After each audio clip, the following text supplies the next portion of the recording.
Делчево и фолклорната група Копачка ја прославија 3-годишнината од впишувањето на Орото Копачка на репрезентативната листа на УНЕСКО како нематеријално светско културно наследство. Заедничка веселба на граѓанството како знак за поддршка на локалната заедница за одржливоста на Орото Копачката во УНЕСКО и ние како носители кои што ќе преку дефиле и заедничка интеракција со граѓанството ќе го презентираме Орото Копачката. Отворена благодарност да изразам до сите членови на фолклорната група Копачка, особено на нашиот Димитар Узунски кој се потруди во текот на овие години Орото Копачка, односно фолклорната група Копачка да обстои да го достигне денешното ниво.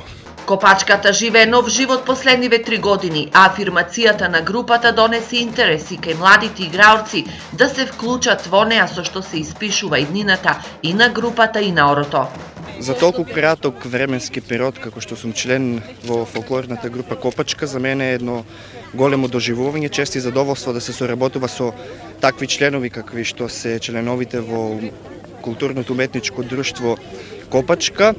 Големо искуство, голем предизвик за мене. Оваа година одбележуваме и 100 години од раѓањето на најголемиот ороводец на Копачката Дедо Митко, кој даде голем успех, голем допринос за афирмација на Орото, онака како што бил. И тој е еден од ретките ороводци. Мислам дека на никој не му успеало 60 години да биде ороводец. Годинава Копачката имаше настапи на меѓународни фестивали во Србија, Словенија, Бугарија, Словачка, Унгарија, како и во Македонија, а стартот на наредната ќе биде одбележан со проектот Копачката и соборите.